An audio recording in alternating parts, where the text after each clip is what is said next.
15 long balls. Off here in Evanston, first pitch to Jordy Ball. It's in there for a strike. Second one in the dirt. It is Lauren Boyd in the circle today, fresh off of that bit of a struggle of a start on Saturday. Tied her season high in runs given and walks as you take a look at those season-long stats. And Saturday's game marked her first loss since February 15th against LSU. Almost 2 full months as Ball pokes one to the left side, but foul. And I love the fact that Northwestern's going back to Lauren Boyd. When you look at game 1, the first inning, she was dominant. She retired Jordy Ball, number 2, and then gave up 1 walk, slammed the door with the 4th batter. It was really only in the 2nd inning we saw her start to lose her control. If she can go back to that inning 1 of game 1, Lauren Boyd, this is going to be a huge start and a momentum boost that the Wildcats need. Boyd rocks and delivers the 1-2. Just a piece of it. Looked like that dribbled back off ball. That's gotta sting just a little bit.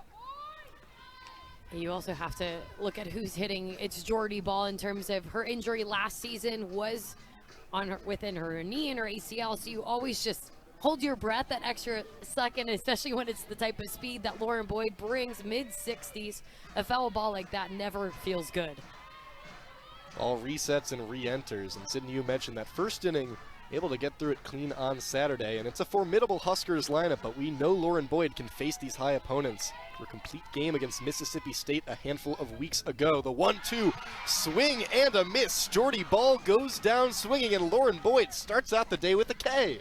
That is what Lauren Boyd is when she's at her best. She uses her hard step to be able to go set in and tunnel that off speed. She waited until the perfect moment to deliver it against a red-hot Jordy Ball, who has been hitting out of her mind this series. Yeah, Jordy Ball, as you mentioned, already 5 hits in this series, including 2 home runs and 7 RBI. But a little bit of cold water poured on the red-hot Jordy Ball right there. They'll bring up Sammy Bland, who is equally as hot. Another 5 hits in this series, including a home run and 3 RBI. There are really no breaks in this Nebraska lineup. And that's what makes these Huskers so tough. If you're a pitcher, you cannot give in and lose control at any point. And that's what also I think leads to so much of this Nebraska's lineup success, is the fact that you feel like you don't have to do it alone. If you get out of your Jordy Ball, she hardly gets out, but she knows her 2 and 3 can pick her up, as does 1 through 9 in this lineup. Boyd was able to even the count with a strike on the second pitch. Next pitch laid down for a bunt. Boyd picks it up and tosses it over for the second out of the inning. 2 quick outs for Lauren Boyd, and that is exactly the start you want to see to maybe raise that confidence back up after some struggles on Saturday. When I had a talk earlier this morning with head coach Rhonda Ravel, she told her team, don't take for granted what just happened on the field. Celebrate it, but by the time we get off this bus, understand that these Wildcats take great pride in defending their turf. They're going to be working 3 times as hard today to change this outcome. Hannah Kammensen watches the first pitch go by for ball 1, and it really has been surprising for this Northwestern team. Already 5 home losses this season compared to just 2 in the previous 3 seasons combined. It's a team that, as you mentioned, takes a lot of pride in defending their turf, and it's been a little bit surprising to see a handful of losses so far at the J. Kammensen takes another pitch, this one inside. And when you talk about those 5 losses, 2 of them are going to Mississippi State, who's a top 25 team, and what an opportunity that was for the Wildcats to be able to host an SEC opponent. You saw Texas go to Ohio State, and the way that these Big Ten teams are really challenging themselves in their non-conference play. The 2-0 in the dirt.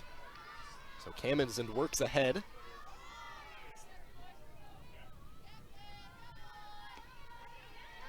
What I love is when you look 1 through 3 in this lineup for Nebraska, 2 out of 3 hitters are hitting pitchers.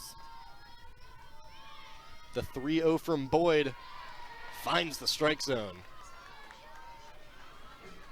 Kammensen and her twin sister Lauren, both brought to Nebraska this past offseason from Arkansas in the transfer portal. Nebraska looking to the transfer portal to replace a lot of the production they lost a season ago. She awaits the 3-1 from Boyd. Taken once again, but clips the strike zone once again. And I've had an opportunity to talk to Coach Ravel about that transfer portal, and it's amazing when you start to dig deep You realize they brought in 6 new faces this season, 2 last year. The way they're all interconnected. So many of these women played together in travel ball, in high school. The payoff pitch slap back up the middle. Avasado trailing to her left, fires. Robinson with an impressive stretch, and she'll be ruled safe at first base. Cammonson able to leg it out. An impressive display of defense, but just by the split of a second, Hannah Cammonson will reach base and be Nebraska's first base runner of the afternoon. It's a great job for Cammonson finding a way to put this one in play. But you look at the athleticism by Avasado going all the way to her left, throwing across the diamond. That's a bang-bang play and a great 2-out spark for the Huskers. How about that stretch by Kansas Robinson? Obviously unable to record the out, but impressive nonetheless. Robinson will pick up a very real argument for the Big Ten Pitcher of the Year. Second in the conference in ERA, second in strikeouts, and first in complete games and shutouts. And I'm going to take that one further. I think she has a campaign for a Player of the Year nationally as well. Impressive stuff from Jordy Ball, who fires into Nito with some zip behind that one, gets ahead 0-2. This is the Jordy Ball type of return. We all were on the edge of our seats last season. She had to take a year off, use that to grow herself so much internally, find this love for the game, and it's amazing when you can marry it with a generational type of talent, how special it can be. The 0-2 to Nito fanned. Jordy Ball gets strikeout number 1 on 3 pitches. Showing that velocity on full display. Take another look. The vertical movement on this rise ball is absolutely ridiculous. And you can see how fired up she is. She understands the type of momentum this Northwestern team can bring at any moment. Brings up Kelsey Nader. One of the few Wildcats to manage a hit in yesterday's contest. Also walked and stole a base. When Kelsey Nader is hitting her best is when she's really honing in on the zone, understanding which one of those pitches is in her best wheelhouse to attack. The 1-0 to Nader is low. So after working ahead against Grace Nito, Nader is able to get ahead against Ball 2-0. And that's something these Wildcats really have to do. And one of the biggest adjustments from these last 2 games is just managing the strike zone. And when a Nebraska pitcher falls back, be ready when she's going to make that quick adjustment coming back in the zone. Ball rocks and sends in the 2-0 in the dirt once again. So a very favorable count for Kelsey Nader. Nader, Northwestern's team leader in walks with 23. Has 11 in 12 conference games this season, good for 4th best in the Big Ten. Looking to draw one here and get Northwestern's first base runner of the day, but Jordy Ball well, has something to say about that. Fires in, pitch number 4, right down at the heart of the zone for a strike. Yeah, what's so amazing is when you look at Jordy Ball, it's her ability to make those quick changes pitch to pitch. That is why she's able to excel so much, so in tune with her body and her release points. Third baseman pinched in on Nader. Nader takes the 3-1 and will draw a walk down to first base. And as dominant as Jordy Ball has been, that has been the rub on her a little bit recently. Some walks more recently, allowing some of those base runners. That is her 12th walk in her last 13 innings of work for Jordy Ball. So as dominant as she's been, that is the one area where Northwestern can maybe look to exploit it a little bit. And that's where you have to celebrate the little things if you're the Wildcats right now. I want to hear the dugout erupting at a walk like that. Anything to just create this momentum. Kaylee Avasado takes the first pitch in the dirt. It's a Northwestern team we've seen incredibly aggressive on the base paths all season long. A game like this wouldn't be surprising at all to see Kate Drohan try and advance some runners, create some additional scoring opportunities for her team. Now the 1-0 to Avasado, once again in the dirt, and Nader will go.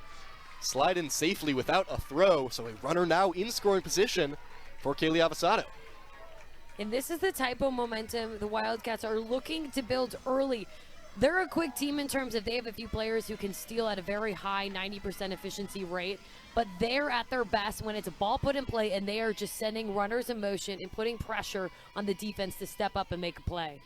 Now the 2-0 to Avasado, right in there for strike 1. Officially ruled a wild pitch, allowing Nader to advance.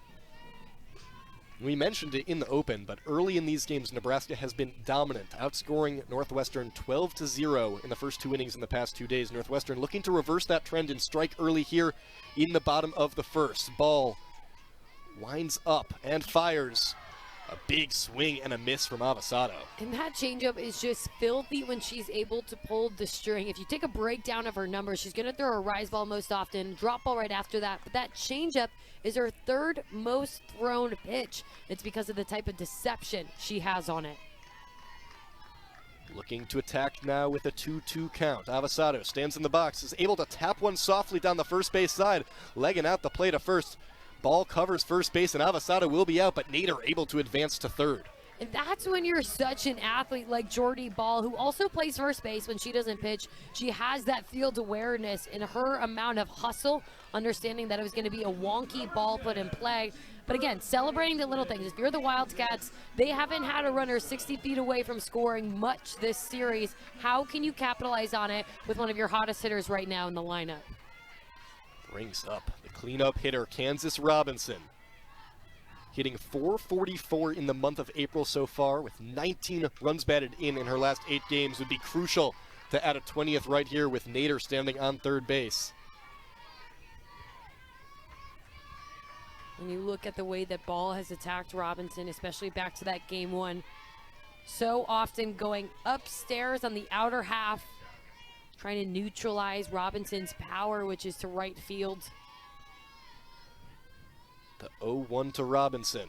Takes a big hack and skies it into left field, but under it and making a play is Kamenzik to end the first. And never stop moving your feet, or infield, or anyone trying to catch a pop-up.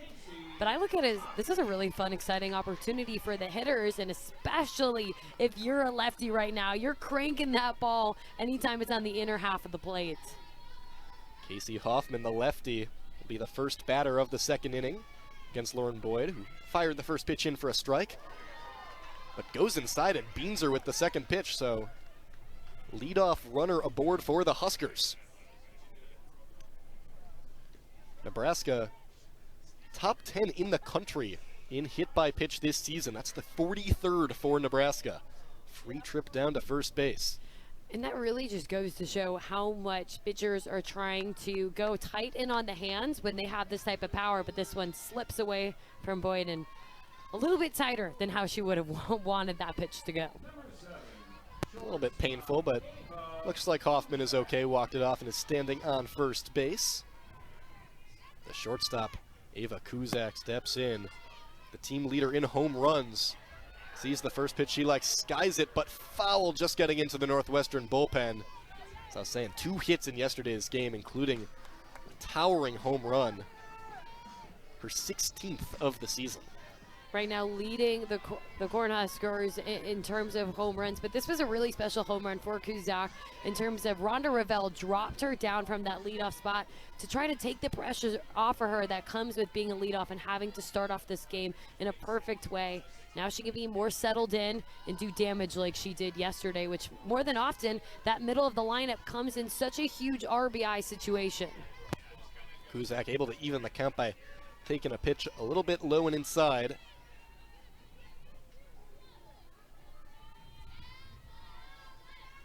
Boyd resets and delivers. This one high, so Kuzak works ahead. You see Kuzak even having a word with the umpire, and she's going to fight for her case and say that it hit her. And that's going to lead Kate Johan to coming up to the mound. As soon as the pitch went by, you saw Kuzak look behind, talk to the home plate umpire, who must have agreed with her. And this is going to be a tough argument to sell Kate Johan. It's really hard to tell when the ball doesn't redirect. Hitting off of a hitter. A windy day like this could have even just clipped part of the fabric of the jersey blowing in the wind. Take another look here. That ball just getting in. Hard to see from that angle. But the result is runners on first and second for the Huskers with no one out. As you can see another angle. Looked like maybe just touched a tiny part of that upper body. Nonetheless, Nebraska in striking position with no outs. Bella Bacon, the first baseman, steps in.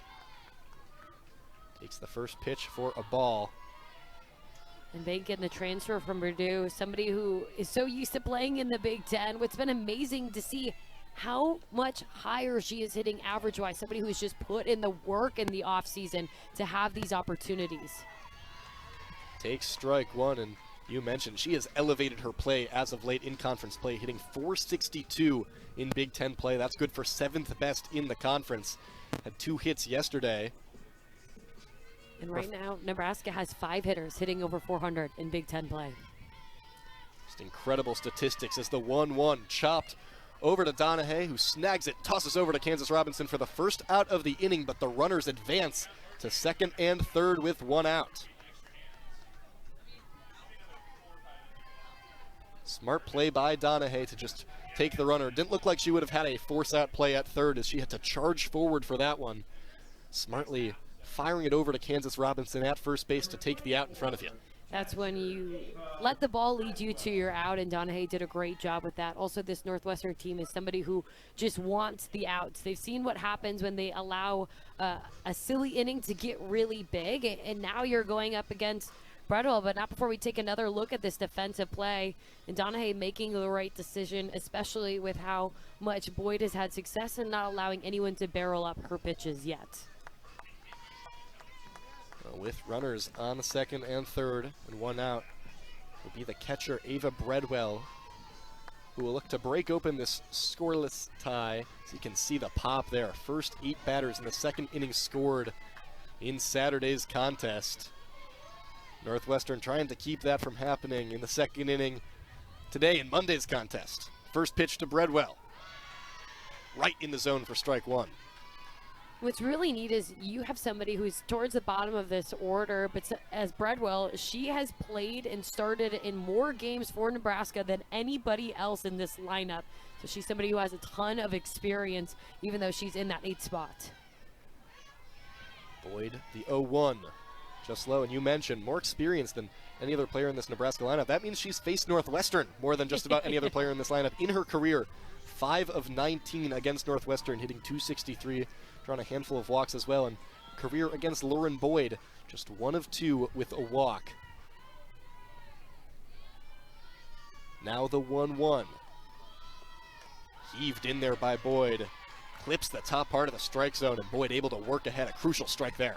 And that's what makes this series truthfully so special, is the amount of history you have in both dugouts. You've had coaches who've been coaching for 20 plus years, and they understand how big it is in these moments, in these series, for both of their squads. So you take a look at that defensive alignment, shifted to the left and pinched in. Ball slapped to Donahue, who takes the out at first base, once again holding the runners where they are. A crucial out for Lauren Boyd. Bridget Donahue scooped that one up, calmly tossed over to first, and that couldn't have worked out any better for the Cats. And Boyd just spinning her pitches so much, getting this one to roll over, and then Donahue being the mainstay right now at third base. She's somebody who, the more she's played at third base, you could really tell how much she's settled in and worked that range. Was the shortstop last year for this Northwestern team, with Kaylee Avasado's arrival shifting over one spot on the left side of that infield. First pitch into the 9-hitter, Lauren Cammons, and no good for ball 1. Cammons from last year to this one, switching from Arkansas to Nebraska, raising her average from 132 to 319. She takes the second pitch, perfectly clips the outside part for strike 1. And Lauren Boyd has settled in, found those adjustments to attack the strike zone, and when she's doing that so far, Nebraska hasn't been able to hit the bat here in the top of the second. The 1-1 goes to the off speed, a huge hack, but Cammons found nothing on that one. What I love is the way that Emma Ray pops up. She is not afraid to throw any moment of this game. We've seen it all season long, and then Boyd hitting the deck and now having a 1-2 situation, which would be a huge back-to-back innings for them.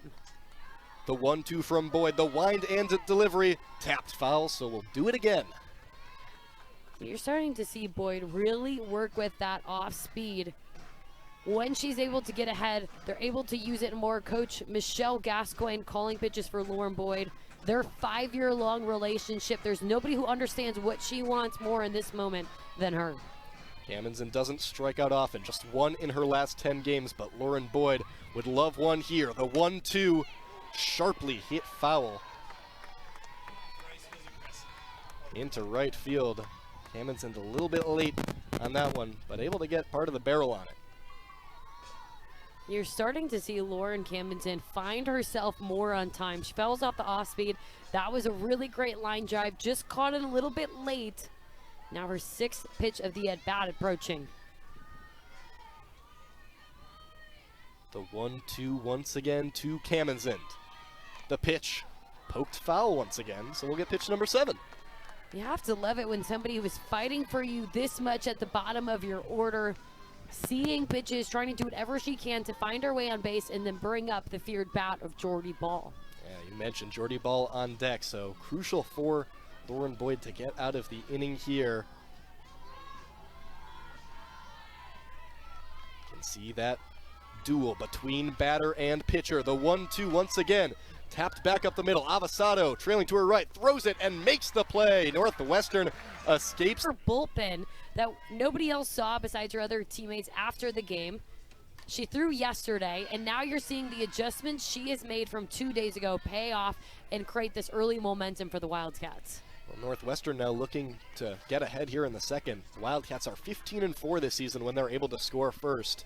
A chance to do that here in the bottom of the second inning. It's Bridget Donahue first up for Northwestern, facing Jordy Ball still in the circle for the Cornhuskers.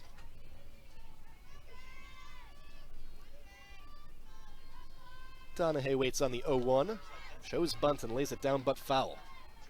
I actually really like that decision by Donahue, and if she would have been able to get it down, you could see that Bella Bacon at first base was completely camped out, and that would have been all Ball having to make a play on that, which we've seen her do multiple times, but you like to take those chances when you can read the defense.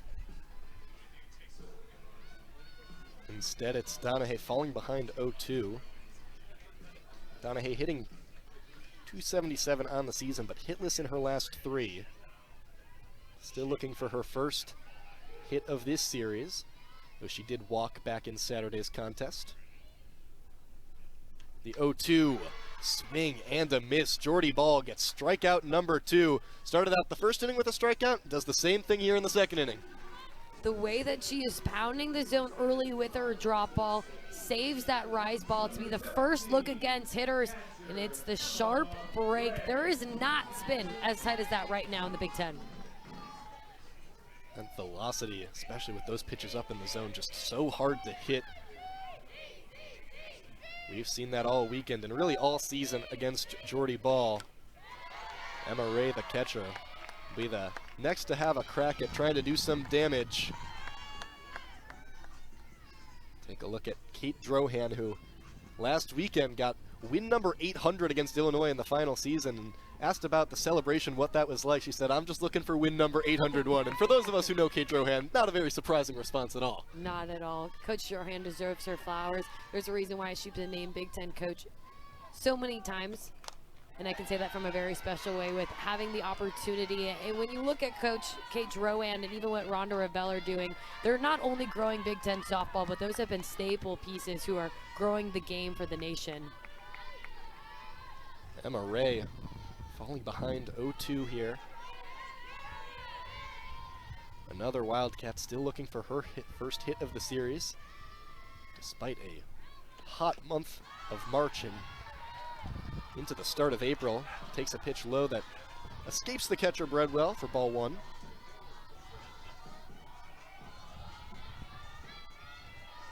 Emma Ray, a player that Kate Drohan mentioned, needs to be big for Northwestern in this series. Still has a chance to leave an imprint in the last game of the series here on Monday. Ball winds and delivers on the 1-2.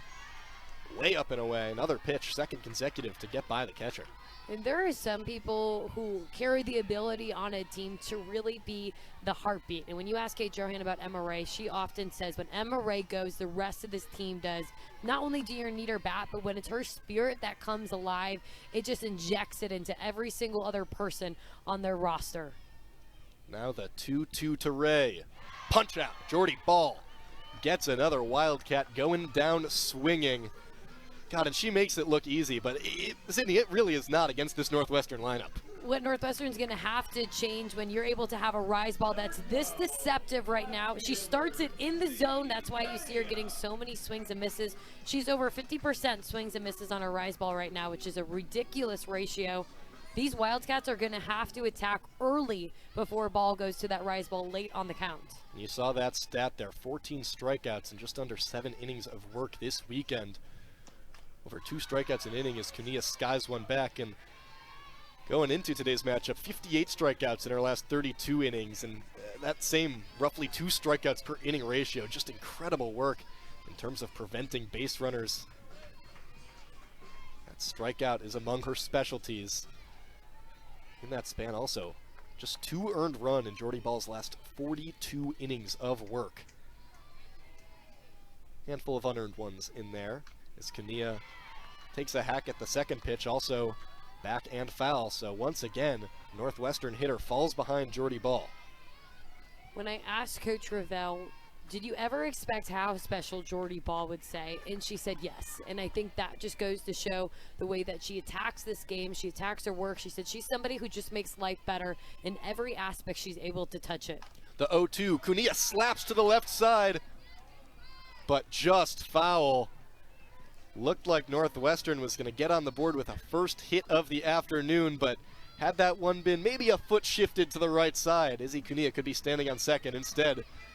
You can see the way she's able to get on top of that rise ball. That's one of the biggest adjustments we've seen from these Wildcats so far, to step in the right direction if you're Cunha. The 0-2 once again to Cunha. Ball winds and unloads. Off speed and a swing and a miss. 3 strikeouts here in the second time. Incredibly memorable season being put together by the junior. When you look at Jordy Ball, she is somebody who will be remembered for years. And I asked Coach Ravel, I said, you have so many hitting pitchers in your lineup. You have 2 out of 3, and you're very 3 hitters right now. She said, sometimes it doesn't work out that way. It takes a special type of a player who's able to compartmentalize so much in the way that Ball and Cammon's in. When they're hitting, they're hitting. And when they're pitching, they're pitching. The 2-0. Just missed. Ball 3. Working ahead this time. And despite all that praise we were even on, Lauren Boyd able to get Jordy Ball swinging for a strikeout back in the first inning. Trying to repeat that to start things off in the third, but it's Ball who's quickly worked ahead, 3 balls to none. Now Boyd delivers, finds the strike zone. And Boyd understands that Jordy Ball is somebody you do not want to give a free pass to. Nobody on this squad you really do, but especially when you have the opportunity to pitch to her with no one on base, you want to attack it. The 3-1, chopped foul. So Lauren Boyd able to work back into the count. And right now it's that screwball, the foul ball against Ball right there. Her ability to run that into righties is so effective and so hard to lay off, and then keep your hands inside to be able to put the ball in play.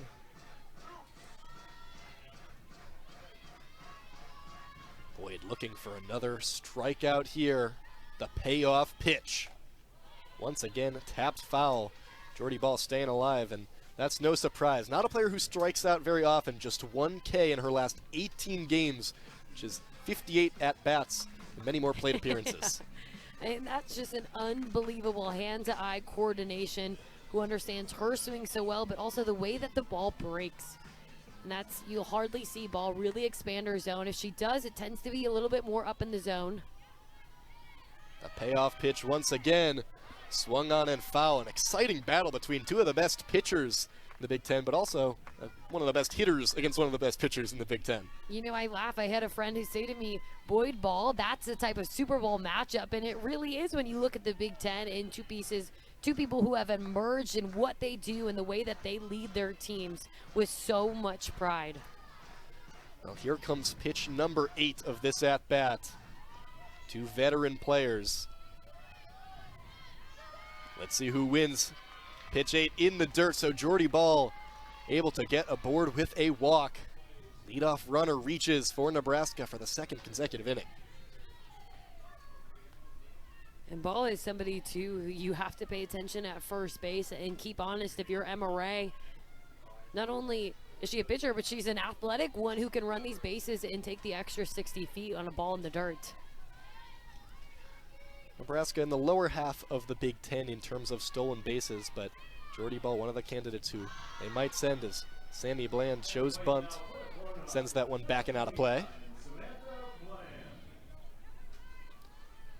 And for Lauren Boyd, Sydney, after that tough start on Saturday, you escaped the first 2 innings unscathed.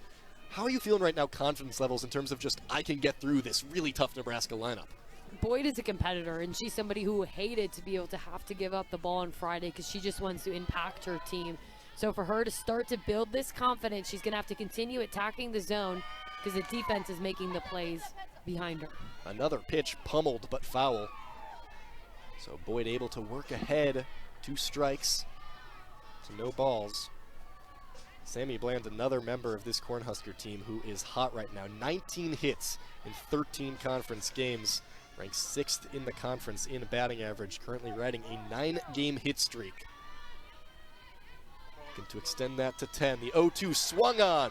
Roped out to right center field, and what a catch! Kelsey Nader lays out for a double play! Da-da-da, da-da-da, Sports Center's gonna come calling Kelsey Nader. Oh my! I mean, I am speechless. The superwoman play that Kelsey Nader just went from right field is somebody that Jordy Ball was completely fooled on, as well as almost everybody else. Her range, hustling, the layouts, the catch, and then the awareness to pop up so quickly to make the double play. Look at Lauren Boyd, Emma Ray, Kansas Robinson, the type of excitement that a play like that can change the script for a team. Kelsey Nader, you know, some folks in the Northwestern community felt like she was snubbed from the All-Big Ten defensive team last year, and you can see why. I wish we had the immediate analytics on that of what % of the time that's going to land for a hit. But Kelsey Nader just erasing a base runner, and not only that, but you mentioned the awareness to get up and double up Jordy Ball at first. What an incredible play from Kelsey Nader. I'm still recovering from that with a few pitches into this at-bat to Hannah Kamenzind. What's really neat about that is you look at Kelsey Nader has been such a selfless player. She's went to center field at times, now going back to right field. Doesn't matter where she's in the outfield. It hardly can fall when it's around her. The 1-0 to Kamenzind. Just outside. Hard to go back to just, pitches outside of the zone after experiencing the adrenaline rush of Kelsey Nader diving play in right field. But now if you're Lauren Boyd, after that adrenaline rush, come in and slam the door behind it. Absolutely. The 2-0 now to Hannah Kamenzind. Finds the meat of the strike zone. Boyd is somebody who's going to work predominantly east to west. We've seen her mix up her screwball a lot. Now with the lefty running that curveball inside. Kamenzind singled back in the first inning. Lays off the 2-1 pitch, a wise decision.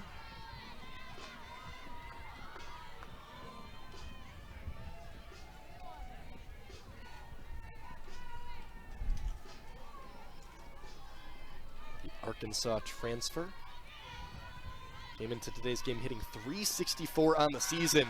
Takes a huge whiff at that off-speed pitch, and the count moves full. You're hearing just more talk right now for the defense of the Wildcats that you've heard any other time this series. You have 4 players surrounding Boyd after every single pitch, just feeding her with that type of energy. Kamenzind swings at the full count pitch, tapped over. The designated player for the Cats. With the first crack at Jordy Ball here in the 3rd inning. Offers at the first pitch, but fouled back and out of play. And the one question mark for this lineup that the Wildcats have been trying to find the perfect answer is that 8th spot. Lauren Zaborski is somebody who has now found her way into a starting role for her ability to come in off the bench. And now it's how can you kind of bring that mindset, because they're very different and having to be ready at any moment, to then having 3-4 at-bats a game. And you're seeing her trying to develop in that and really start off quick now within her first at-bats in a game.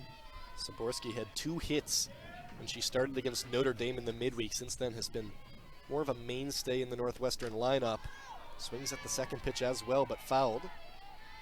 Not surprising to see her in the lineup here against the Huskers. In her career against Nebraska, hitting .500, 3 of 6, including 3 runs batted in and a walk. So has had some success against this Nebraska team in the past. She's somebody, when she can barrel it, she has a ton of pop off of her bat. Looking for a pop here in the third inning. The 0-2 skied way back out of play. What I've liked about Zaborski is her attacking early on in these counts. That's something the Wildcats have been doing a better job. Now they just need to find a way of how can you put the first or second swing in play. Another Wildcat who's fallen behind Jordy Ball, 0-2, a common theme we've seen early in this one. To battle back, wind and delivery. Another swing and a miss for Jordy Ball. She's had everything working, whether it's up in the zone, low in the zone, off speed, high velocity. What have you seen from her through 2 innings and some change? So many tools in the toolbox, going back to the devastating off-speed pitch that just has so much late break. These are a Wildcats team who doesn't really strike out a ton, I would say, the amount that they've been striking out this series. But it's Ball working them early in the counts, getting them to foul off, and then switching to either the rise ball or the changeup as the put-away pitch. Ball's 5th strikeout of the afternoon. She had 11 back in Saturday's game, including one against Ayanna Lindsay, who's 0 for 4 in this series. Still looking for her first hit. Swings on the 1-0 and sharply hit, but right to the second baseman. Kamens in for the second out of the inning. And that's a positive if you're Northwestern, if you're Ayanna Lindsay, who has found her way back to being healthy enough to be in center field and in the lineup. So now how do you build off of that? And that's what Jordy Ball is able to throw so much through the zone, because she knows she has a defense like that behind her who can make the plays. Lineup card turns over for the Cats. Grace Nito back at the top of the order. Nito struck out back in the first, sends this one right back up the middle, and Northwestern will have its first base hit of the day, courtesy of a Grace Nito single right back up the middle. Huge adjustment we just saw by Grace Nito, who, when the ball's been on the inner half of the plate, she's trying to find that 3-4 hole. This time, able to keep her hands inside the barrel and having a big 2-out hit. A huge 2-out hit for a Northwestern team that's really struggled to get things going with 2 outs. Coming into today's contest, just 4 of their last 31 with 2 outs. That goes back 5 games, hitting just 129 with 2 outs in that span. Nito runs on the pitch, will slide in there, and the ball escapes her. It looked like she may have been out, but instead Grace Nito able to stand up and scurry over to third base. Suddenly a runner on third base. It was going to be a close play at second, Sydney, but that ball just squirted out of the glove. And the MVP of that play, and the reason why she was safe at second, is you saw it was a hit and run type of steal. That's what Northwestern does a lot when they try to send a runner in motion. That slight hesitation on the swing and miss allows her to be safe. The ball's kicked around. Next thing you know, the Wildcats now their second time with an opportunity at third base. Kamens just unable to hold on to that one while trying to cover second. So now a runner at third with 2 outs for Kelsey Nader.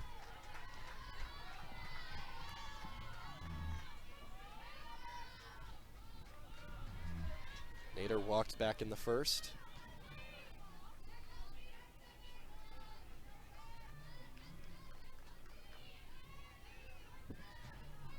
The 1-1 from Ball. Taken, but in there for a strike. And Jordy Ball showing off. It almost felt like a little bit of a low rise, the way that the ball just jumped up on the bottom half, able to clip it for a strike. You're Kelsey Nader. How can you dig in the box right now, find the top of the ball, and put something down on the ground hard? The 1-2 wind and delivery tapped foul. So we'll do it over again with a 1-2 count. You know, it was Kelsey Nader who had that heroic play in right field in the top of the inning. Now a chance to play hero once again and get Northwestern on the board, give the Cats an early lead. And it's interesting to me that you're seeing Kelsey Nader choose to run through the box. Somebody who often is standing in and showing off her power must feel like she sees it a little better right now with her legs in motion. Offers plenty of speed if she's trying to hustle down to first. The 1-2. Taken Good decision by Nader to draw the count full. That's a Not full, huge excuse me, take. even, I should say. Yes, you could see the way the dugout exploded because that's been the changeup that has gotten every single Wildcat so far today. And take a look there. Ball just pounding the strike zone. 39 total pitches, 28 have been strikes. Here comes the 2-2. Swing and a miss high in the zone. Kelsey Nader goes down on Jordy. Stadiums not only in the Big Ten, but in the country. Boyd fires the first pitch into DiNardo for a strike, and we teased it a little bit last inning talking about, with Jordy Balsam, of the pitch sequencing, not only having those awesome pitches in her arsenal, but knowing when to use which one, and you can really say the same thing about Lauren Boyd as she fires the 0-1, that one just outside for ball 2. What have you, or ball 1, excuse me, but what have you seen from Lauren Boyd in terms of that sequencing so far? I think right now Boyd is still trying to be her sharpest and able to attack the zone early. But when you are seeing that late break in her command with her curveball and her screwball, her, Emma Ray, and Michelle Gascoigne calling pitchings have made some really gritty, tough pitches against hitters who have been so hot like this Nebraska team. So Olivia DiNardo right now, back in 2023, she was with Arizona, was a member of the second team All Pac-12 team, as well as the Pac-12 All Freshman team, hit .382 2 seasons ago. She's been hot whether on the West Coast or in the Midwest, hits in 7 of her last 8. 14 runs batted in that span. It's an even count here as the leadoff batter in the top of the 4th. Boyd rocks and hurls the 2-2. Just a bit away to load the count full. This Nebraska team has the motto that nobody is going to outwork them. You can see that in the way that they have worked this entire series, this season. And what's amazing, it's a player-led type of motto, not by the coaches, but by themselves. The payoff pitch. Swung on, tapped to Grace Nita, who snares the ball, chucks it over to Robinson for the first out of the inning. And Boyd being able to keep these pitches at a really nice low level is what's generating a lot of these ground balls. That's what's been the Achilles heel of this series for the Wildcats, who've kept it belt high and higher. Those are home run type of swings and power zones for this Nebraska team. Right now, not have been able to lift any pitch so far. Nebraska, a team that, as we mentioned in the open, has been mashing all season long. Second in the country in home runs, as this one is squared up, sent out into right center, but making a play on the ball is Ayanna Lindsay for the second out. I was worried I might have had an announcer's jinx as that one came off the bat and into the air, but stayed into straightaway center, not too deep. And that's a well-struck ball, but it was just the break and how low Boyd had it that it caught it right at the end of the barrel. Ayanna Lindsay, at the last second, it was a little miscommunication between her and Nader, but it doesn't matter as long as the ball is caught. She makes that look so casual, just scooping that with the underhand glove. Right, like, oh, you want me to catch it? Okay, I got it. The result is 2 quick outs for Lauren Boyd in the top of the 4th. Fires first pitch to Ava Kuzak in there for a strike. Kuzak was hit by a pitch back in the 2nd inning. 3 home runs in her last 5 games. She's been white hot. Takes a pitch at the knees. Just a little bit in, ball 1.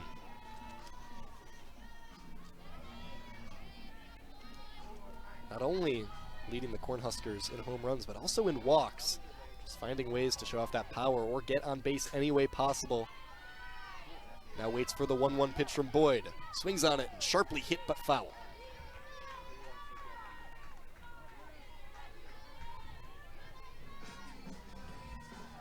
The one thing when you think about Ava Kuzak, somebody who's had to understand her swing, going from this leadoff position to now in the bottom of the order, but with that can come some beauty as well. She understands how to start momentum. We saw her do it all beginning season long for these Huskers. This is a huge time where how gritty and tough can you be with 2 outs and create a little bit of noise. Boyd's worked the count to 1-2. Looking for a punch out here to end the 4th. Found the strike zone. A backwards K for Lauren Boyd, who continues to... Story for the Wildcats. Again, there's a reason why Ball is one of the best to do so, because it's really hard to do that against her. The freshman phenom, Kaylee Avasado, swings at the first pitch. homered against Ball back in game 1. I was going to say, we've seen her do it before. It was almost a rooftop bomb, too. We certainly have. Since then has been quiet in the series. It's hitless yesterday.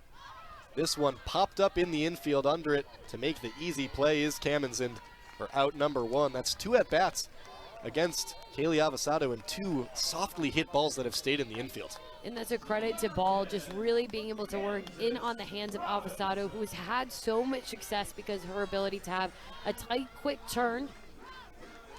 And now Robinson, equally as hot as Avasado has been, hasn't done it so yet against Ball, but game 2 was a big step in the right direction for her. Takes a big hack at the first pitch, but gets by her. Homered in yesterday's matchup, as you were inferring there, and has had a lot of success against this Nebraska team in the past. 7 for 23, hitting .304 in her career with 4 home runs against this Cornhusker squad, in addition to 10 RBI and 6 walks. Robinson has been excellent in finding ways onto the base paths, displaying power against the Cornhuskers. Trying to do the same here, takes a pitch there for ball 1. And while we talk about what makes Jordy Ball so good, her demeanor stepping on the mound. She is probably one of the most intense starts in college softball. You see the way she bounces, really gets within her legs, and then utilizes that back leg power to come in throughout her pitch. Ball fires from the circle. This one low, laid off by Robinson.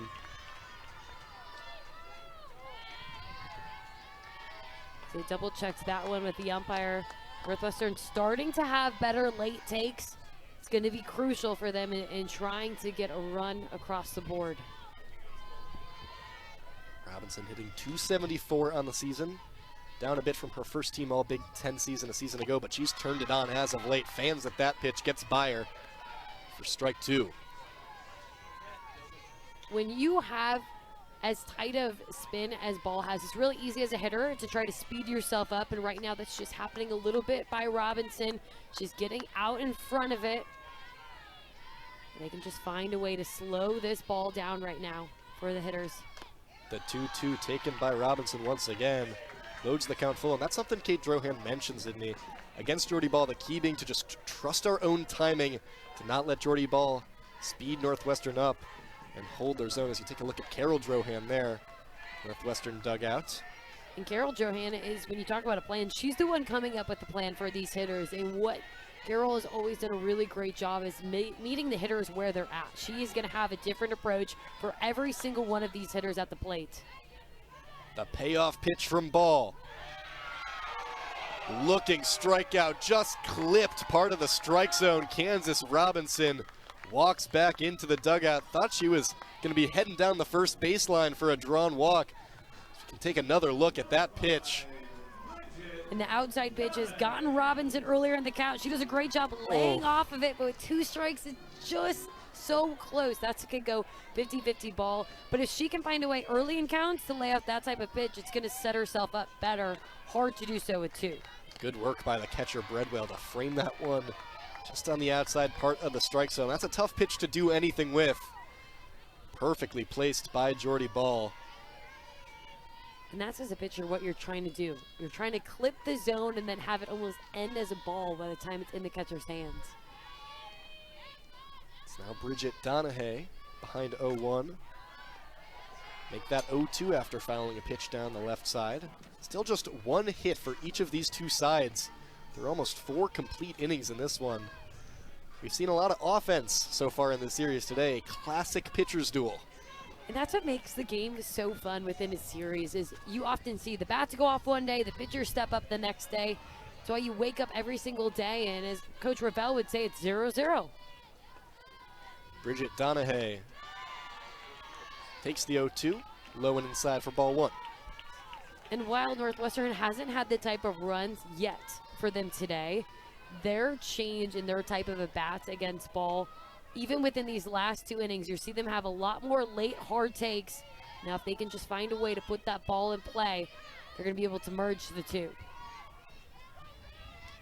Donahue swings, but that ball gets by her. Strikeout number 8 for Jordy Ball, who continues to... There's nothing more exciting for me even being here. Like, this is, give me some popcorn. A pitcher's duel is where it's always at. It certainly feels like the type of game where the first team to be able to poke through on the scoreboard would have a good chance to win it here in the 5th innings. Bella Bacon will be the first to try and get something going against Lauren Boyd in the 5th inning.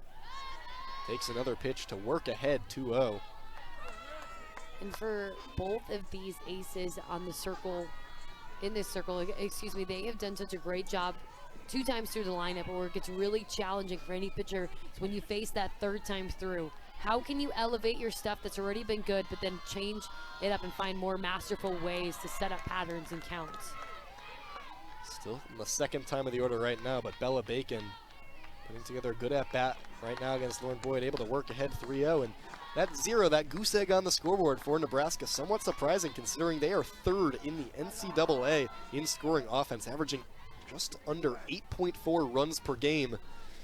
Here through 4 and some change, still sitting with 0. And this is a really smart timeout for Emma Ray. If you look at where Boyd has fallen behind in the counts the most, it's been to the leadoff hitter. And this is probably a conversation of what do you want to throw right now in this situation, which is always the most important, to allow the pitcher to have a voice so then they could try to throw it with a lot of confidence. So you take a look there, 40 strikes out of 65 total pitches for Lauren Boyd. Really impressive coming off of a game on Saturday where she threw 44 pitches and only 21 were strikes. As that one ruled a ball, so Bella Bacon will trot down first base. Some upset Wildcat faithful here who thought that one was in the strike zone. And that seems like a really similar pitch that we saw Ball get the strikeout against Robinson. And you know, being an umpire is a hard job, so I'll always give him credit for that. But now Nebraska with an early gift, and how can they capitalize on it? We've seen Nebraska have the leadoff runner aboard a handful of times in today's contest, but unable to do anything with it so far. Laying down the bunt, scooped up by Donahue, who tosses over to first. The bunt successful as Bacon moves over to second. But the first out of the inning recorded, Ava Breadwell, who laid down a sharply hit bunt right down the 3rd baseline, but Donahue, who's been so solid at the hot corner all afternoon for the Cats, able to get the out. The jump by Donahue that she needed to be able to be in perfect position. You saw Boyd did a good job getting out of the way. And that's what Northwestern didn't do in game 1 and game 2, is be able to get those outs when they can. And it's allowed Boyd to pitch in much better situations, even when runners are in scoring position. Cammonson takes the first pitch low. And it's something that Northwestern struggled with. 5 consecutive games entering today's contest with an error. Today, Northwestern's defense has been really sharp, and it's been a little bit somewhat surprising this season. 43 errors for this Cats defense, already surpassing the 42 from a season ago. But today, as I mentioned, been rock solid as Boyd fires in a pitch to even the count at 1 apiece. When you're able to limit those errors, you don't leave the extra opportunities. And against a Nebraska team who capitalize with every out of the game, you never want to give them another one to work with. Cammonson pokes the 1-1 foul. As we take a look at Rhonda Ravel in her 33rd season as Nebraska's head coach. You can see those preposterous numbers. The win total there for Rhonda Ravel. Just a mainstay at this point in the Big Ten, but really in the collegiate softball space. And this has to be one of her most special years out of every single one she's had. And Coach Ravel has the highest amount of wins out of any male or female coach in Nebraska athletics history. So that in itself is a true honor. Lauren Boyd gets a clutch strikeout. Another one looking. Lauren Cammonson watches that pitch go by her. Just clipped the outside high part of the zone. A crucial strikeout to keep the runners at bay and record the 2nd out of the inning as the lineup card turns over to Jordy Ball once again. And that's just a screwball that she's able to run back in the zone. It starts as a ball, the last second finishes as a strike. It's so hard as a hitter to know that the type of late break it's going to have on it. Coach Michelle Gascoigne calling a timeout, knowing that now there would be 3 times through the order with Jordy Ball walking up to the plate, but not before a huge momentum shift back into Northwestern's hands. And talk to me about that difference of that 2nd time through the order versus the 3rd time through the order. from either a batter or pitcher's perspective, when you just have that familiarity, what makes it that bugaboo, that third time through the order, that regardless of whether it's baseball or softball, whether it's college or the pros, everyone's always talking about that third time through the order? You really think about how many pitches come with each at bat, and I would say you see anywhere from 3 to 5, and sometimes you luck out and it's a lower number, but now your third time through, you maybe have seen 10 plus pitches, and anytime as a hitter, you start to see every single pitch that a pitcher has, and that's what that third time through is. I know she has an off speed. I've seen the way she's set me up twice. Looks like might be opting to intentionally walk Jordy Ball. Emma Ray standing behind the plate here. Sydney, what do you make of that decision? It's about as big of an honor as you can get if you're Jordy Ball, but even to execute 4 balls in this game is a challenge in its own. But I look at the fact that you have Samantha Bland in the 2 spot, had a home run yesterday. Last weekend, she had 3 home runs in 1 game against Iowa. You're also facing somebody who has big damage within her bat. Well, you mentioned that third time through the order, chances to see a lot of pitches. Jordy Ball last time against Lauren Boyd drove up the count, was able to draw a walk, saw 8-9 pitches in that bat. So instead, Northwestern opting to see Sammy Bland put runners on first and second with 2 outs and not let Nebraska's star be the one to do the damage. But really, it's a lineup full of stars. It is, and you know what, for Northwestern, why not? You have gotten beat by Ball at the plate 2 games. Why make them beat you a different way? And I think that's the philosophy that they're having right now. They have the scouting reports, they have the stat charts, they understand Bland's numbers against Boyd, and they're rolling the dice right here. In addition, putting Ball on first gives a force out at any base here for the Wildcats. Maybe a small deciding factor in that decision.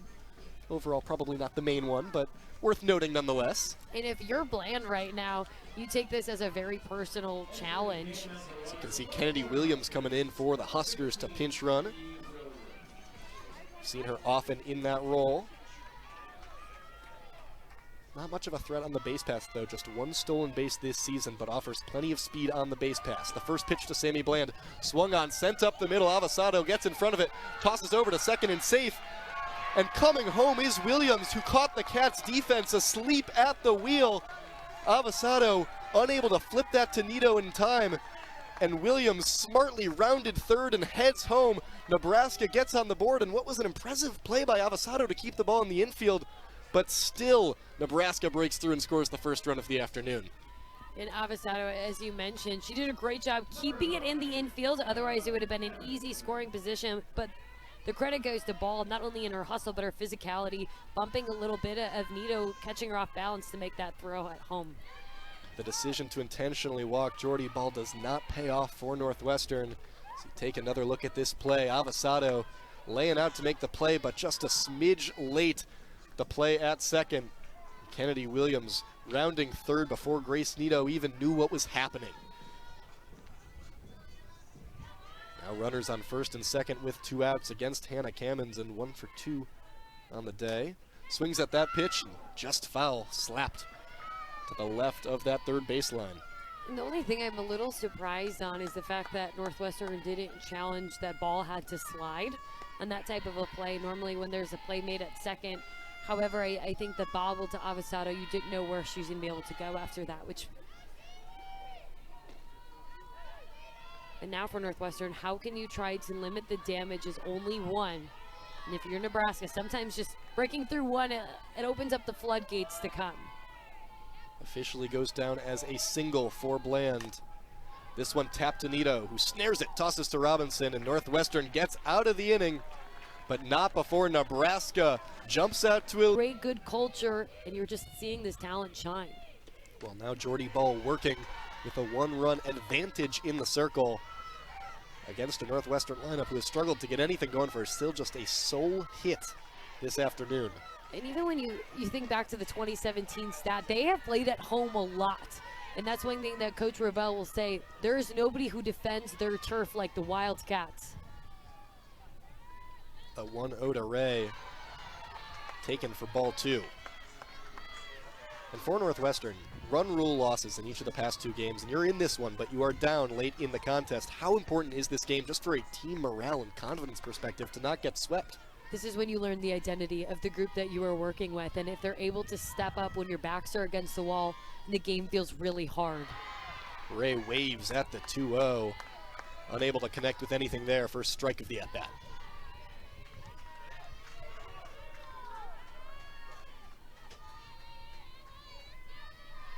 And for Ray right now, how can she just get deep in her legs, allow herself to be able to hit and see multiple speeds? The 2-1 taken once again. Ray struck out back in the second inning. Has 5 strikeouts now in her last 6 games after, before that, going 12 straight games with no strikeouts. 35 at-bat stretch. Jordy Ball's been proficient in the language of strikeouts. 8 on the day. Working with a 3-1 count here. Winds and delivers to Ray. Lifted. Will this one stay in? It does. Making a play at the backstop is Breadwell. And that's how Nebraska is able to record the first out of the inning. A stroke of bad luck for Emma Ray. That ball trending towards the net, but just stayed in. Those are hard catches to make. You're in full gear, you're in a face mask, and her ability to make the 180 turn, find the ball. We talk about Ball a lot, but it's also the defense behind her has played clean all season long. Brings up Izzy Cunha, another one of Ball's strikeout victims back in the second. Ball asks for time. It was Cunha's first strikeout in the month of April. Had gone 6 straight games without one. Quick conversation between Kate Drohan and head umpire Mark Koras.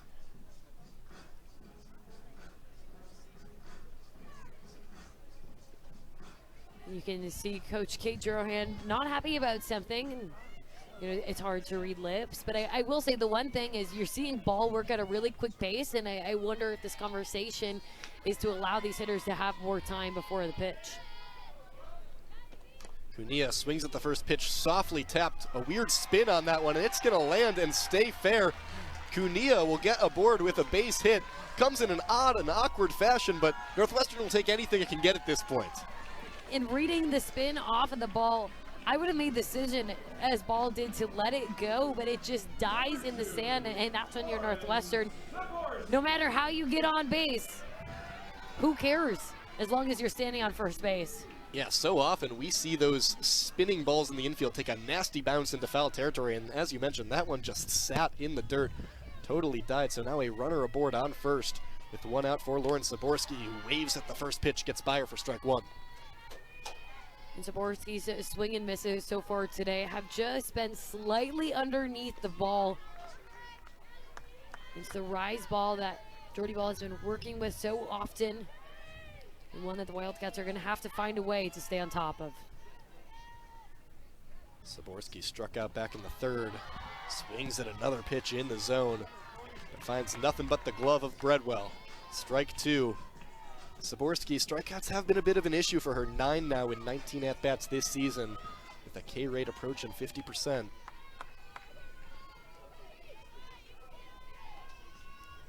Now the 0-2. Ball rocks and hurls. Clips the zone, strike 3 looking. Lauren Zaborski shuffles back into Northwestern's dugout, unable to do anything there with a runner on. Now it'll be up to Ayanna Lindsay to try and do something with this runners on opportunity. And that's when you're just battling what's going on between your ears. You take 2 swing and misses. You've seen Ball extend the zone when it's an 0-2 count. That time she hammers it, and you're sitting there watching the pitch go by. 9th strikeout of the afternoon for Jordy Ball. Brings up Ayanna Lindsay, who last time sharply hit a ball, but right at the second baseman Kamens, and takes the first pitch high for ball 1. What's amazing is we're talking about Ball having all these tools. This is the first time that Rhonda Revelle has called for her in something they're still learning each other, and they finally feel like they're at a spot where Coach Revelle knows what Balls wants to be dominant in these situations. The 1-0 pitch.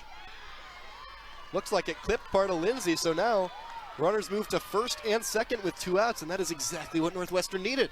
Lindsay did a great job freezing as soon as she saw the way the ball was going to break into her. You saw her drop down to first base and gave a look to the dugout and saying, come on, let's go. And She wears that one on her right arm, her back arm. In addition, it'll turn over the lineup card, and something we mentioned in the top of the inning, third time through the order now for Northwestern against Jordy Ball, in addition to what they've already seen in Saturday's contest. Nito, the other member of this Northwestern team who has a hit now to go along with Cunha, singled back in the third inning.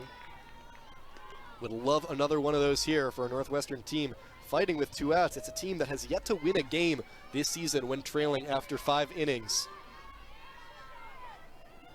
A crucial part of the afternoon forthcoming for the Cats. The 1-0 to Nito in the dirt. Runners thought about advancing, but will have to scurry back to their bases as Breadwell was able to pounce on that one quickly. And you see Grace Nito these last 2 pitches stand in the box. Normally we're used to seeing her show off her slapping footwork. And I say that as now she goes to the back of the box, which is making me feel like she's switching. Awaits the 2-0 pitch from Ball. Lets it get past her. Called a strike on the outside part of the plate, and once again the Northwestern fans not too happy with that one. Another look at that pitch. You can maybe see why some of the Purple faithful not thrilled. That one trending outside, but just in that part of the zone where it forces the home plate umpire to make a tough decision. Now the 2-1. Similar spot, but this one ruled the ball just a little bit further outside. And Grace Nito, after her first at-bat, really shortening the strike zone, doing a good job making ball come to her. You're at a 3-1 count. How can you be ready for this payoff pitch and have a late hold if it's not there? Now a crucial 3-1. A wind-up and delivery from Ball. Fouled out of play, loading the count full. Runners will be going now with 2 outs, full count. So you have to imagine any base hit have a chance to tie this one or more. Northwestern, I'm sure, would also take a walk.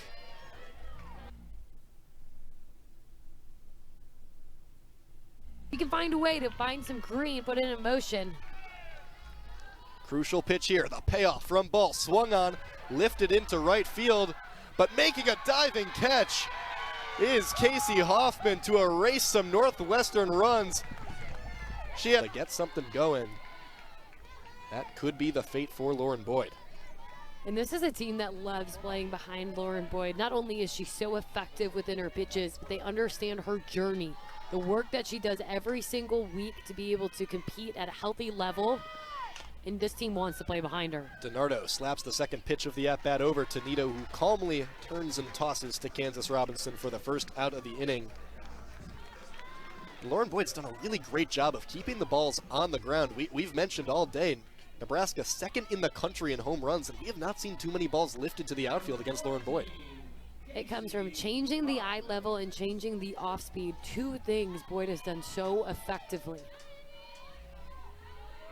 Now for the Huskers, it'll be Casey Hoffman, who just made an incredible catch out in right field to end the 5th inning, keep Northwestern from scoring.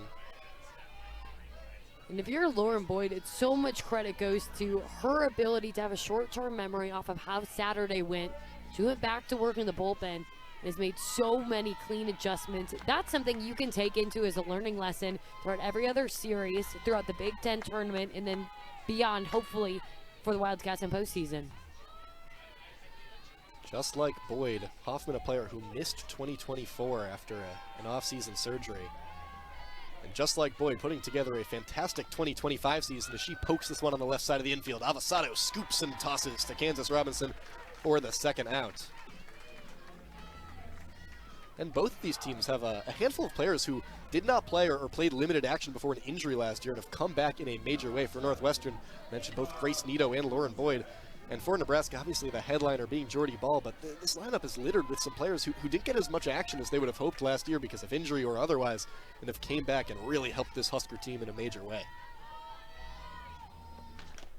And I think that's a beautiful thing when you can turn something like being injured and can come back and have a different perspective and appreciation when you get to step on the field. You can see that stat there. Lauren Boyd induced 11 ground outs today.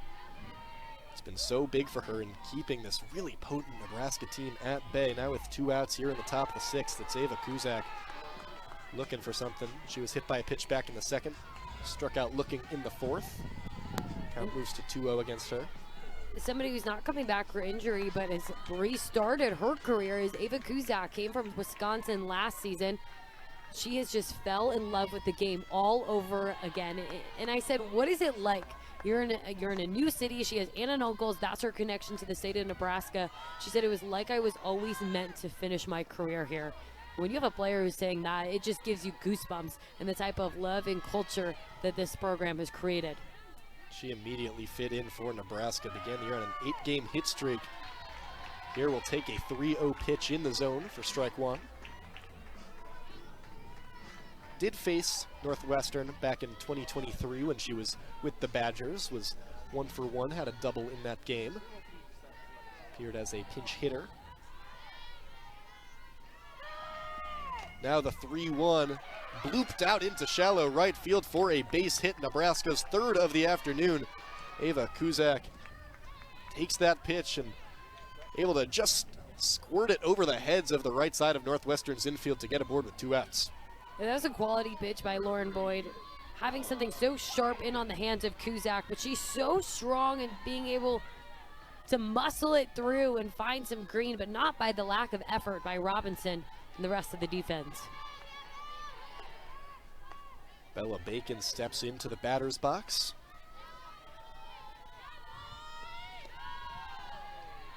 Takes the first pitch for a ball. Walks back in the fifth and had those 2 hits in yesterday's contest. The first 2 hits against Northwestern in her career came into yesterday's matchup. 0 of 8 against the Wildcats with 2 strikeouts. Had that big 2-hit day, including an RBI yesterday. Takes the 1-0 in the zone for a strike. Coach Ravel had a really neat story when she talked about Bella Bacon. And she said, every Monday at 5 o'clock I go home after working in the office. She said, I always see one car in the parking lot. And that was Bella Bacon's. Getting the extra swings. The 1-1, Boyd versus Bacon. Sharply hit back to Avasada, who underhand tosses it over to Grace Nito to get the 4th. Kelsey Nader trying to get things going for this Northwestern offense. Walked back in the first, struck out in the third against Ball. See the third baseman, Sammy Bland, pinched in, awaiting any potential weak side bunt or slap hit. The 0-1 delivery to Nader. Not there, ball 1. While the hits have not come as quickly as the Wildcats would have liked it, you just feel a little bit of a different belief from halfway through this game, largely due to the way Lauren Boyd has kept them in. And they're having better quality at bats now. It's just stringing these hits together. The 1-1. Ball 2. Nader in her career against this Nebraska team, 12 of 26 at the plate, good for an average of 462. Has done plenty of damage.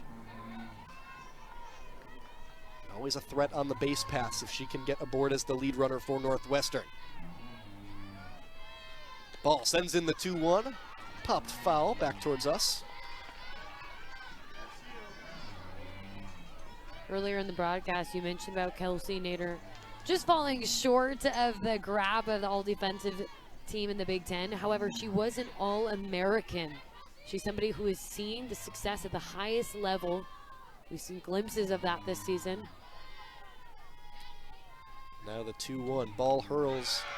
Taken, but in the zone. Strikeout number 10 for Jordy Ball, and a handful of these have come via the backwards K. Kelsey Nader watched that one go by her, and that was an ill-advised decision. First out of the inning for Nebraska. What did she do to just freeze one of Northwestern's best hitters there? It's the off speed that she has went to really late in this game, late in the count. And hence I say we are seeing Jordy Ball at her very best and only getting better with every single outing. Kaylee Avasado taps the first pitch foul, and we've still seen just 2 hits for this Northwestern team, including one an infield single that was chopped just down the first baseline without much juice behind it. Kaylee Avasado and other players had 2 at-bats and 2 poorly hit balls that have stayed in the infield. Just seen so seldom hard hit balls against Jordy Ball. Now the 0-1 to Avasado, taken to even the count at 1 apiece. When we started this broadcast, we took a look at the Big Ten standings. Oregon and UCLA at the top right now in 12-1. They're going to be able to slug it out against each other. But this is a Nebraska team that I think is silently climbing the ladder. And depending on how that series goes, can see themselves at a 2 spot heading into the last weekend of Big Ten play. Avasado swings at a pitch way high. You saw the stat there. Avasado responsible for the sole run Northwestern has gotten against Jordy Ball this series. But you mentioned it. And if you're Nebraska, after a big sweep against Northwestern, a team who came into this series with only 1 conference loss, you're hoping that UCLA and Oregon just eat each other alive and you can surge up those standings. Nebraska making a late push. Currently ranked number 21, I should say, in the country. It's now the 1-2 to Avasado. Lifted, skied high. Trending foul down the third base side, trying to make a play, but it's going to get out of play and into the grandstands here at Northwestern, so we'll do the 1-2 again. For Avasado, she clipped that rise ball. How can you reset? You don't see Jordy Ball because she hasn't had to climb the ladder much yet today. She tends to go to another pitch. So now how do you take what just happened and try to predict in a way and react to what most likely is going to be a different pitch? The 1-2 once again for Kaylee Avasado. Ball stares her down, rocks, loads and sends it in. Swung back out of play. Avasado doing a great job to stay alive, and that is not surprising, despite being in just her freshman season. How about this stat, Sydney? Kaylee Avasado has not struck out yet in conference play. That is unreal. We are seeing somebody who's going to have not only an incredible season this year, but an incredible career at the college softball level. Trying to do some damage here. Has done a great job to stay alive in this at-bat against Ball. The 1-2 pitch. 3rd time over. Swung on and chopped towards the left side of the infield. Scooping it up and making the play is Bland. A hard throw over to first to make sure the speedy Avasado was out and had a few steps to spare. That's a really crucial play, and if Bland doesn't go to charge that, you are right. The speed that Avasado carries, the first rookie for Northwestern to have 20 stolen bases since 2018, Rachel Lewis, which is always great company to be in. Yeah, anytime Rachel Lewis's name gets mentioned in the same breath as any freshman, that probably means you're doing something right. As Kansas Robinson takes the first pitch. Speaking of players who are excellent in their freshman season, a member of the 2023 Big Ten All-Freshman team, and OPS over 1,000 in her first campaign in Evanston, and then bested that last year. Named to the first team All-Big Ten team, leading these Wildcats in average, in OPS, in home runs, and RBI. A single swing could change this game. It's still 1-0, and Robinson could be certainly a candidate to do that. We've seen that plenty as of recently. Second on this team with 6 home runs on the year. I think back to the last time she did that, as lights were coming off and the Wildcats were down to their final strike. Robinson with a grand slam to tie it up against Notre Dame. She's somebody who looks at pressure as a privilege. The 2-0 to Robinson. Swung on, big swing and a miss. You mentioned that crucial game-time grand slam that kept Northwestern in it against Notre Dame, the game that ended in a tie. A game we were also here in the broadcast booth for.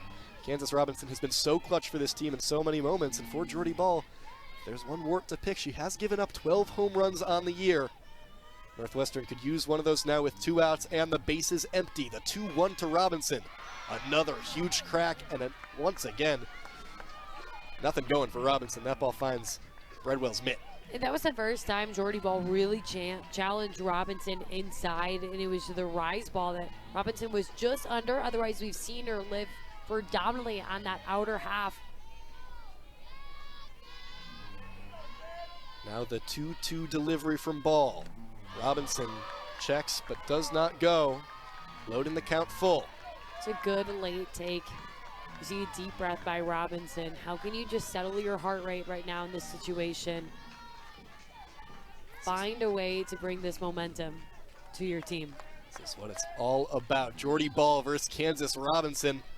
A great job of keeping the ball on the ground, not allowing these high-flying Nebraska hitters to send anything deep towards the warning track.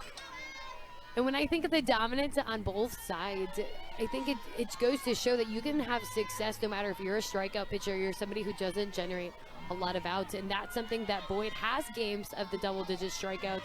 But what's allowed her to be so good is using multiple speeds. And even that one, the chase by Emerson Cope. So you mentioned the pinch hitter in the game for Nebraska, Emerson Cope. The appeal down to the first base umpire, Brian Smith, said she did go to even the count at 1 apiece. Cope hitting .373 on the season. Smokes that one, but foul. Such a privilege for this Huskers team to be able to take players and pinch hit opportunities off the bench who have averages in the 300s. And Cope is just such a wonderful story. She's got a great heart, somebody who works relentlessly on her time in the bullpen and also at the plate, but her ability to come in off the bench and be instant success for this Nebraska team is game-changing. The 1-2, an absolute shot out to right field. Ball reaches the warning track before Nader hunts it down. He's going to toss it over to second. Will be a relatively close play, but Cope in with a sliding double, the first extra base hit we've seen all afternoon. I was just going to say, we were saying nobody has barreled it up against Lauren Boyd. Why not go to your bench? Emerson Cope only takes 3 pitches to do so, sending a ball to the opposite field. That is staying ready for your moment. A pinch runner comes in for Emerson Cope, and I was just going to mention, coming into that at-bat was 2 for 7 in her career against Northwestern, but both of those 2 hits, home runs, and how about a 3rd extra base hit against these Wildcats? As you can see there, the pinch runner standing on second. Looks like number 18. Abby Squire, somebody who's also coming off the bench with incredible experience. She's one of the 3 captains of this team. She's been a captain the last 3 years for her leadership, not only on the field, but off the field and within their dugout. It's Nessa McMillan on second for Nebraska, and also a pinch hitter at the plate, as Sydney was mentioning. Abby Squire in the batter's box. Ray tosses down to keep the runner honest, but that one skied into center field. Diana Lindsay there to back it up, so the runner unable to advance. And how about another batter in for Nebraska, Squire, another pinch hitter with a 300-plus average. Why not? It worked the first time. Go for it a second time. Squire, the senior, has faced against this Northwestern team many a time in her college career, hitting just 167, 3 of 18 in her career. Takes a big swing at that pitch, gets by her for a strike, and she's faced Lauren Boyd a handful of times against Boyd in her career, just 0 for 4, including 2 strikeouts, and Northwestern's pitcher would love another one of those here. And she's somebody who's seen success this season. She was a Mary Nutter Collegiate Classic All-Tournament team back in February. The 1-1 to Squire. Right in the zone, strike 2. And despite Cope coming up with the big hit, Boyd has done a good job firing strikes with these hitters coming off the bench. It's exactly what you want to do. Not let them see too many pitches, get too settled in or comfortable. The Evanston crowd getting noisy, awaiting the 1-2 pitch from Lauren Boyd. Swung on and hit sharply past the shortstop Avasado. Coming home to score is going to be McMillan, who slides in safely. Nebraska doubles its lead in one crack of the bat, and the Huskers lead 2-0, courtesy of an Abby Squire pinch hit single. And Rhonda Revelle is looking like a genius, but it's credit to these hitters who have stayed so locked into the game. Emerson Cope, Abby Squire, this one just outside the extended glove of Avasado. Kunia drops to her knees, doesn't have enough behind the throw. Well, Sydney, we were talking about maybe in the 3rd time through the order, once you see Boyd enough time, you're able to get something going. But how about 2 pinch hitters who haven't seen Boyd at all coming in and both recording base hits back to back, as Boyd is now at that century mark in the pitch count. Still with no outs here in the 7th inning and a runner on first, needing to limit the damage to just 1 run and keep Northwestern in it. And I think it's one of those cases where Coach Revelle felt like some players had opportunities against Boyd weren't having success. So why not change it up when you have so many good hitters? We led this broadcast that they are 2nd in the nation in home runs. That spread over 14 different players. So many contributors to this Husker lineup. Of course, headlined by Jordy Ball, who steps in her 4th plate appearance of the afternoon. 2 walks drawn and a strikeout back in the first. One of those walks being an intentional one in the last time up. Don't think we'll see that again here. I don't think so too, especially after it felt like that was the hardest pitch Lauren Boyd has thrown all day today. Boyd quickly works ahead 0-1. The wind and delivery swung on, but way early. Chopped back foul. Squire on first base. Threat on the base paths with 3 stolen bases this season. Has yet to be caught stealing in 2025. So you can take a look there at Lauren Boyd. Strike percentage hovering right around 60%.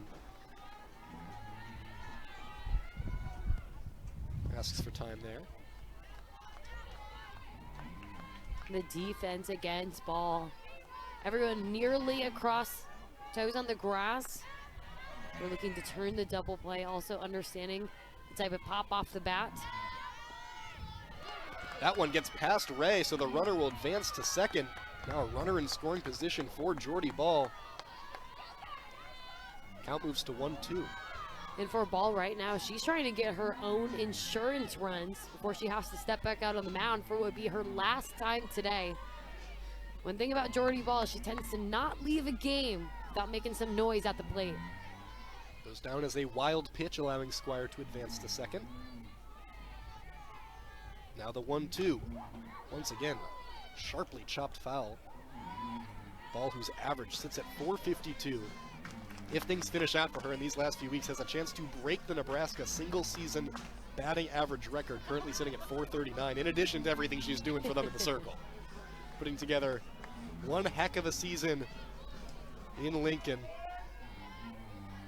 Chance to do some more damage here with a runner on second. 1-2 count in the dirt. Good job by Ray to block that one, keep it in front of her, and prevent Squire from gaining an additional 60 feet. And when you talk about Jordy Ball's potential to put her name in the record books, it's already been placed at Oklahoma. Now she has a chance to do so in her home state of Nebraska, having family at every single game she plays this season.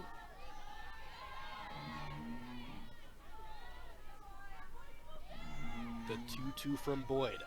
Fired and slugged out to right field. Trending back is Nader, but that one's going to bounce off the wall and get past her on the warning track. Ball will slow up at second, but Squire comes in to score, and Nebraska now leads 3-0. Jordy Ball sent a laser out into right field, bouncing off the fence. And a 2 spot in the 7th inning for Northwestern. A shocking turn of developments. Northwestern was in this one. We were scoreless after 4. Now Nebraska holds a 3-run advantage. This is a Northwestern team that's only given up 4 runs in the 7th inning all season. Runs 5 and 6 coming here against the Cornhuskers. Gonna make a taller task for the bats when Northwestern comes up in the bottom of the 7th. Just those insurance runs you were talking about, Sydney. Nebraska understood that this game would have been really dicey coming down to the bottom of the 7th with Northwestern being at home. They wanted to do whatever they could to throw in one last punch before the Wildcats will get their last 3 outs, and it's a credit to the type of competitors that have stepped into the box. Sammy Bland took the first pitch of the at-bat for a ball with Jordy Ball standing on second. A chance to add some more. Still no outs in this 7th inning. You see Grace Nito making her way towards Lauren Boyd between every single pitch, just giving her some motivation.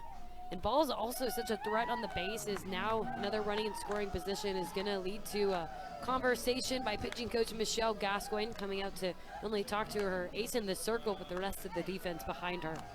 Looks like we are, for the first time in either bullpen, seeing some action on the Northwestern side of things. Just some warming up and tossing should this 7th inning really spiral for Lauren Boyd. And see Signe Dose there. And Signe Dose is somebody who came in after Lauren Boyd in game 1. And when she was able to settle in, she settled 11 out of 12 batters towards the middle half. But I think a lot of things would have to go wrong before the Wildcats were to go to that decision. Right now, Lauren Boyd has pitched a gem of a game. And it's only as of late a few balls have been barreled, and that's why you see Coach Gascoigne coming in with probably a few adjustments for her to focus on. Well, Lauren Boyd had only allowed 3 hits going into the 7th inning. That total being matched in the first 3 batters of the inning.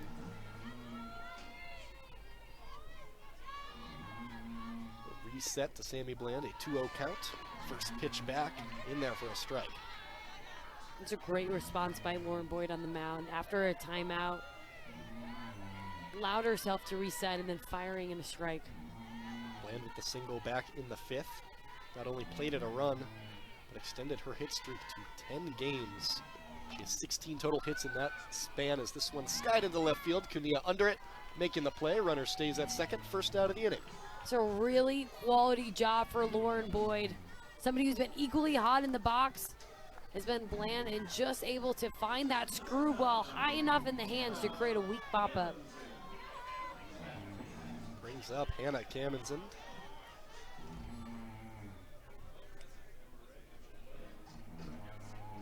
And Looks like we might see a pitching change here.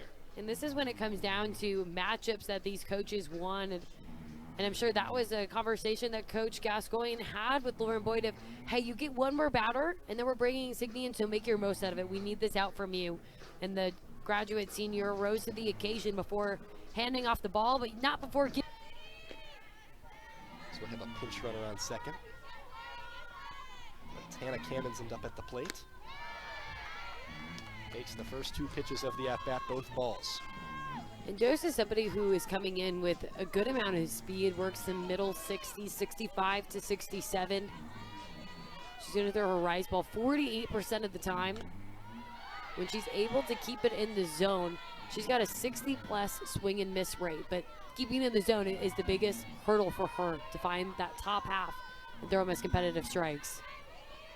Count moves to 2-1 on Kamensen. Still have a runner on second. Now it's a pinch runner, Maleka. Has 1 stolen base on the season.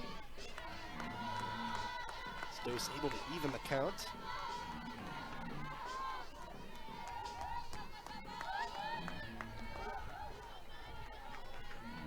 Dose rocks and delivers the 2-2 way up there. Ray throws all the way down to second to check on the runner. Maleka able to slide back in safely.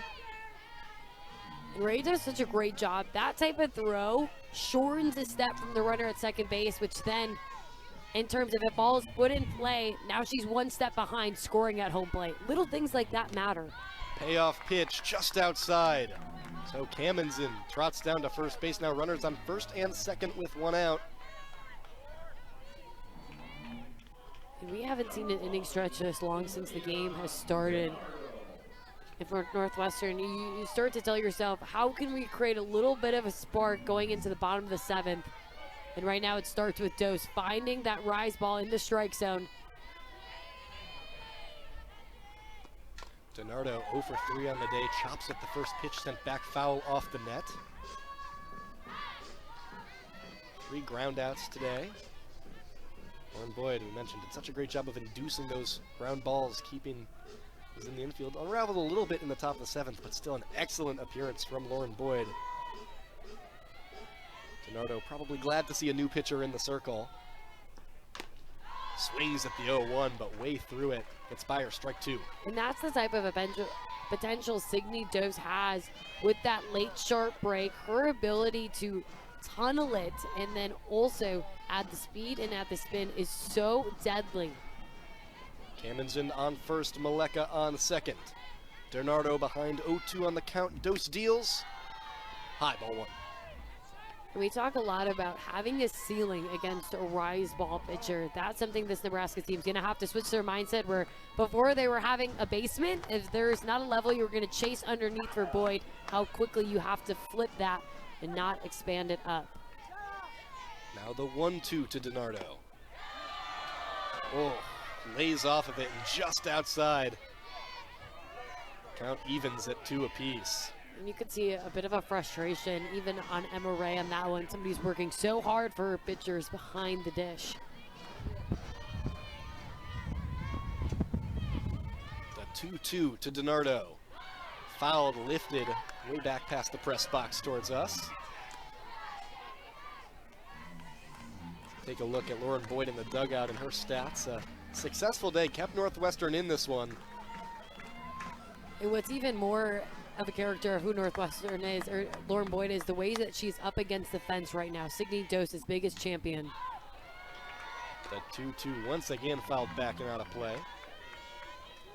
DiNardo, the junior catcher / utility player for this Husker team, transferred in from Arizona, started 102 games for the Wildcats in the desert at .340 with 20 total home runs across those 2 seasons. The 7th pitch of the at-bat against Dose. Well, we'll see number 8. And she was somebody who, as you mentioned, was a second-team All Pac-12 honoree. And even before having her first at-bat in the Big Ten, was labeled as a 2025 Big Ten player to watch.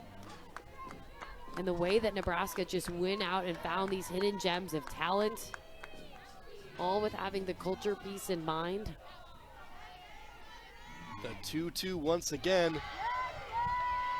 Just away once again.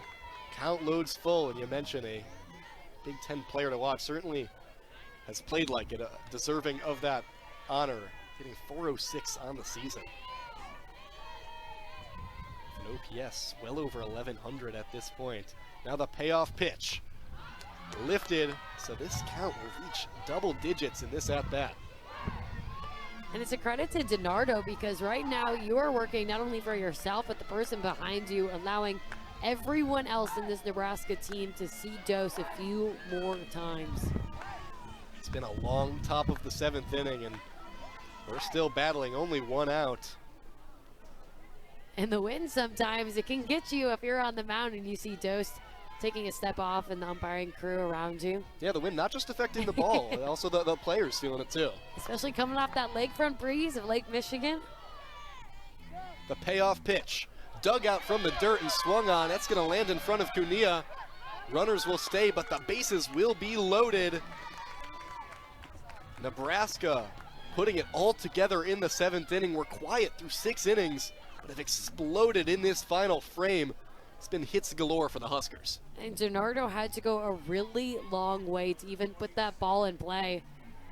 You can see the amount of Evo Shield just goes to show how long this inning has been. And Nebraska breaking it through when they needed most. Going down to get that pitch, dropping to her back knee. That one just bounces right in front of Cunha. And the result of that one probably would have been the same thing. Ball 4 that would have put the bases full, but why not, perk the average a little right, bit. Make it a bit of a exciting, boost. absolutely. A meeting in the circle for Northwestern's infield. The outfielders meeting as well to discuss strategy with the bases loaded here and 1 out in the 7th inning. Imperative that the Cats, who are already going to have a tough task against Jordy Ball in the bottom of the 7th, keep it relatively within striking distance at 3 runs and don't allow things to avalanche, snowball, get any worse. That's when you really come together as a team, and not only do you talk strategy, but you say, hey, we got this, and you start to talk that self-belief back in with them, each other. Remind Signe she doesn't have to do it alone. Casey Hoffman swings at the first pitch with the bases loaded, but fouls it back out of play.